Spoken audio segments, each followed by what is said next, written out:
Dennis, it's been a mixed bag year for you with Jamie McDonald winning the IBF title, them getting stripped and you two falling out, and now Stuart Hall gets that chance. How much pleasure will this give you if Stuart Hall beats Vusi Malinga?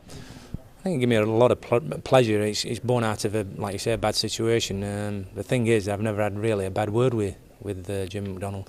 Progressed his career, mentored him for the last probably 7 years, won everything, and all of a sudden somebody else gets in somebody's ear, and we are where we are now. He got stripped from the IBF, but you know, the great silver lining out of this is that Stuart Hall's going to fight for the vacant.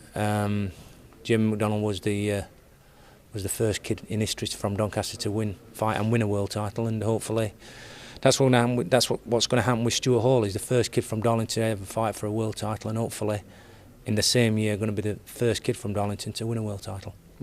When he took the Perales fight, it was a massive risk and few people expected him to win. Yeah. And what made him take that fight? Because there couldn't have been a lot of money in it for him. There weren't a lot of money, Steve. It's you know, he had a couple of knockbacks. He'd fought and lost in a close fight with Jim McDonald for the European. He'd fought and lost in which he probably admit himself wasn't his best performance against Lee Askins. So where does he go? He's took what's happened put it in perspective. He's took one step back and two forward, taking on Sergio Perales. It's a chance. Otherwise, he's just going to be fighting domestically. But he still fancied himself on the world scene, and you know, he's took a great leap forward.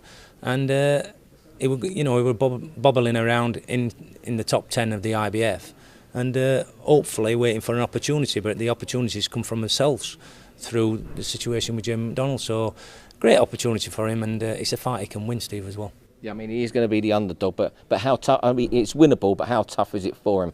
I think to win any meaningful world title, the big four is, you know, you're going to have to be able to dig deep. I had it with Clinton Woods and obviously with Jamie McDonald amongst other fighters that I've worked with. So I think that's what he's got in his armour. He can dig deep. He won't be found wanting, and they're going to meet in the middle. It's a tough fight. These two kids are two tough warriors, and there's not going to be no fencing off. I think they're both going to meet, and the strongest man's going to survive.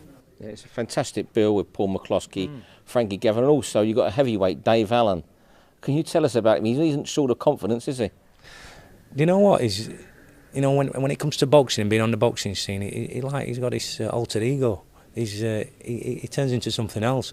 Outside of boxing, he's one of the nicest kids. He's the sort of fella who'll take your grandma across the road and make sure she's all right. But when it comes to fight night or press conference, he's never found wanting.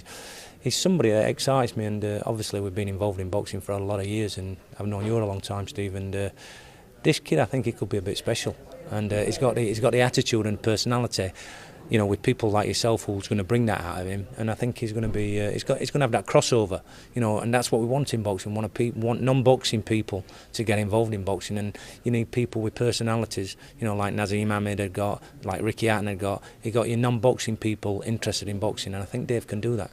Is it good for you that he's being, you know, ignored while people talk about other heavyweights like Hughie Fury and Big Anthony Joshua? Absolutely. He's what I say is he's coming under the radar, and we're happy to do that. I mean, because he's only 21 years old, and that's very young for a heavyweight. So it's going to be holding him back. After his second fight, he's wanting to get involved with the British title contenders and all sorts, and that's my job. I've got to hold him back. He's working with Mick Marsden now, so obviously Mick's a very experienced trainer, and he said it as it is. So if he starts running away with himself, he's going to pull him back. So and he's got great support. His girlfriend's a level-headed lass, and she wears the trousers anyway. So it's just when he gets involved with when he puts his boxing shorts on and he gets in a boxing ring that he's in charge, and I think he makes the other fella pay for it.